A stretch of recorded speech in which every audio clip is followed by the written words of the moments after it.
नमस्कार दोस्तों, कैसे आप सब। मैं स्मार्ट स्टडी विद घनश्याम में आपका हार्दिक स्वागत करता हूं। आज हम बात करेंगे जो एलडीसी की परीक्षा हुई थी उसको लेके। क्या है कि सोशल मीडिया पे अनेक प्रकार की भ्रामक जानकारियां चल रही है। कोई कहता है बोनस अंक दे दो, कोई कहता है आलोक राज्य को ही हटा दो।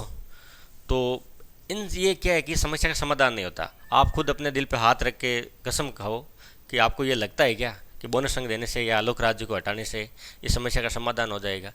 दरअसल ये आगे भी और भी चलती रहेगी। बोर्ड एग्जाम्स के नहीं आने से या बोनस अंक देने से कुछ होता नहीं है। जैसे और LCT की आने वाली है, या फिर पशु परिचर है, वीडियो है, पटवार है, उनकी वैकेंसी अभी तो RSS भी बोर्ड लेगा। ऐसी दिक्कतें आएगी तो फिर कैसे काम चलेगा। क्या कि एक सिलेबस में मतलब 40 सवाल 27 सवाल आउट ऑफ सिलेबस आ जाते हैं। तो क्या कि वो एक किसी ग्रुप को फ़ायदा पहुंचाने वाली बात हो जाती है। जैसे साइंस वाले हैं तो उनको इतनी ज़्यादा हिस्ट्री नहीं आती, वो उतना डीपली नहीं जाते हैं, तो उनको साइंस वाले तो वो परफेक्ट कर लेते हैं साइंस मैथ में। लेकिन जो हिस्ट्री के सवाल है वो उनके आउट ऑफ सिलेबस हो जाते हैं।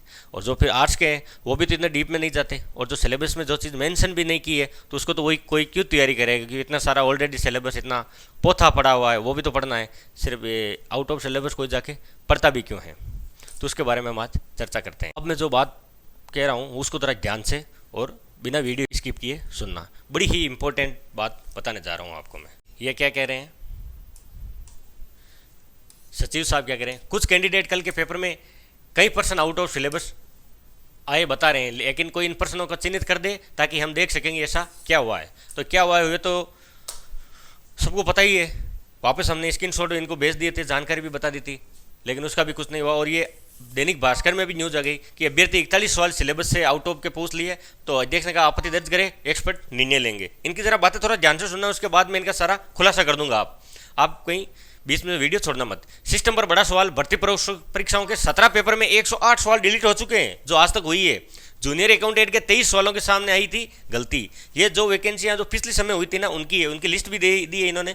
जैसे कनिष्ठ लेखाकार, राजस्व लेखाकार, सूचना सहायक, कृषि पर्यवेक्षक, संगणक, संविदा nurse, CHO, senior teacher, assistant town, senior teacher और असिस्टेंट इंजीनियर। ये जो वैकेंसी है इनमें सारे में डिलीट सवाल किए हुए हैं। किसी में 12 है, 7 है, 23 है, 6 है, 5 है, 4 है, ऐसे। तो ये तो सारे कर चुके हैं। और ऊपर से हमारे सचिव साहब कह रहे हैं ऐसे कुछ सवाल है तो हमें बताइए। तो कहने का मतलब इनको कुछ पता नहीं था क्या। होता क्या है कि आपको बड़ी ही महत्वपूर्ण और इंपॉर्टेंट जानकारी बता रहा हूँ, ज़रा ध्यान से सुनना। वीडियो बीच में स्किप मत करना। आपको अच्छा लगे जानकारी तो लाइक और सब्सक्राइब कर देना, वरना भाई आप जानकारी देख लो। दो तरह के लोग होते हैं, एक तो होते हैं मूर्ख और दूसरे होते हैं धूर्त यानी चालाक। ये जो बातें कह रहे हैं ना, ये तो कोई मूर्ख व्यक्ति कह सकता है, लेकिन ये मूर्ख है नहीं। दरअसल होता क्या है, जो हमें दिखाया जाता है ना वो कभी नहीं देखना चाहिए। हमेशा हमें वही देखना चाहिए जो हमसे छुपाया जाता है। हमसे छुपाया क्या जा रहा है, ये जो है ना ये इनका नकाब है। कुछ कैंडिडेट कह रहे हैं कि पेपर के कई पर्सन आउट ऑफ सिलेबस बता रहे हैं। कहने का मतलब इनको पता नहीं है क्या, आउट ऑफ सिलेबस पूछ लिया।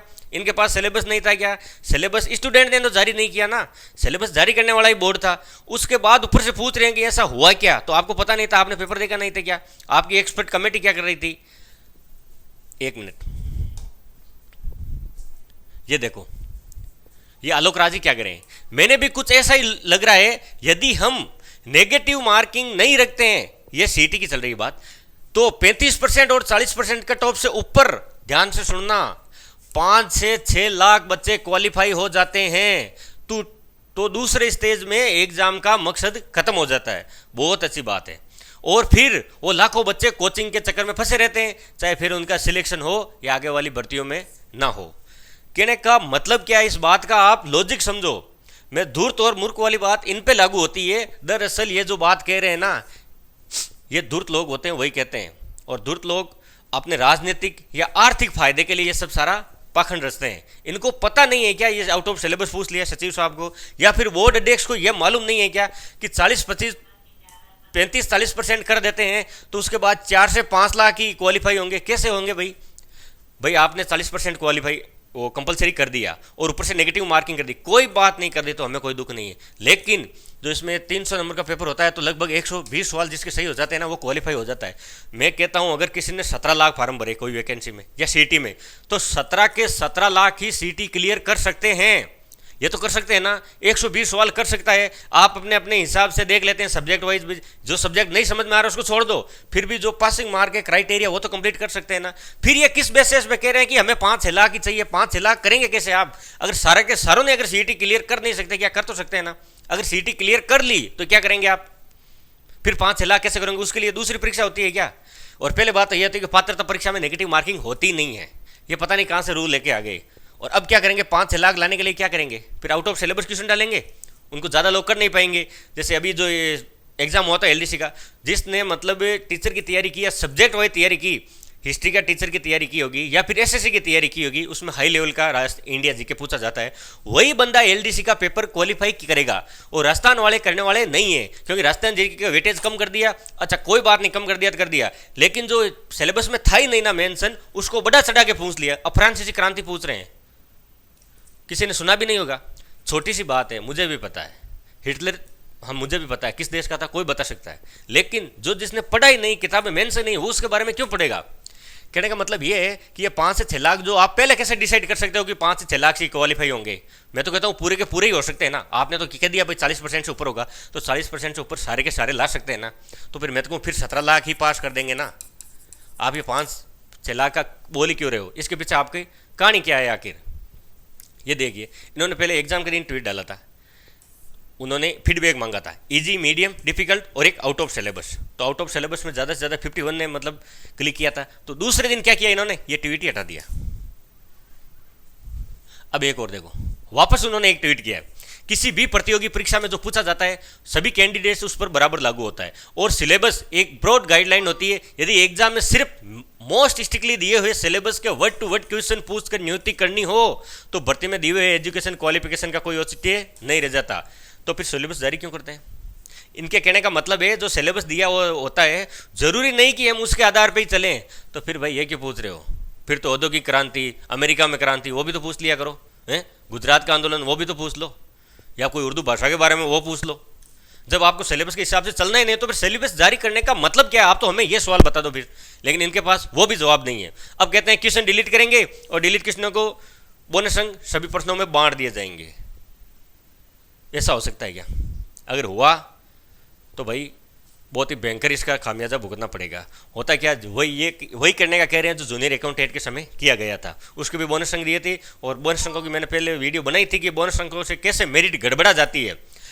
जिस बंदे ने वो 41 सवाल छोड़े थे उसको बोनस अंक मिल जाएगा, बराबर है, कोई बात नहीं। लेकिन जो जिसने किए थे, और कुछ लोग ऐसे थे जिन्होंने सवाल सही भी किए थे, उनको भी बराबर मिल रहा है। तो फिर आप मेरिट का आंकड़ा मापदंड क्या किस प्रकार से तय करेंगे, किसको क्वालिफाई करना है या किसको डिसक्वालीफाई करना है?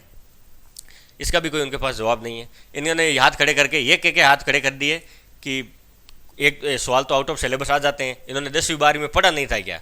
तो ये कोई बातें क्या की है? इनके बयान गरिमामयी नहीं होती। इतने बड़े पद पे बैठे हुए व्यक्ति, तो ये इनकी चालाकी है मेरे कहने का मतलब, सारी की सारी, चाहे सचिव साहब को ले लो चाहे अध्यक्ष साहब को ले लो, कैसे करके युवाओं का नौकरी की तरफ मोह भंग करना है। इनको इतना परेशान कर दो कि ये फार्म भरने की सोचे ही ना। अब जो मैं बात बता रहा हूँ वो जरा ध्यान से सुनना। अब हमें आगे क्या करना है? कई लोग कह रहे हैं कि बोनस अंक दे दो और दोनों पेपर दोबारा करो, ऐसे नहीं है। देखो जरा ध्यान से सुनो।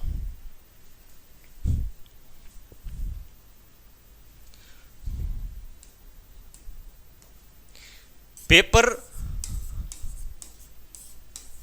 दोबारा की मांग करो, लेकिन सिर्फ और सिर्फ फर्स्ट पेपर ही होना चाहिए। जैसे कई बार हो चुका है, वनपाल की 4 पारियों में होता है, पुलिस कांस्टेबल का 4-5 पारियों में हुआ था, उसमें भी एक पारी का अगर पेपर लीक हुआ है तो उसी एक पारी का पेपर ही दोबारा हुआ था, वो भी 10 दिन 15 दिन, जितना भी आपको उचित समय लगे उतने समय में आप वापस करवा सकते हो, कोई बड़ी बात नहीं है। लेकिन दोनों पेपर करवाने की जरूरत नहीं है, जो फर्स्ट पेपर था उसको ही आप दोबारा करवाने की मांग रखो।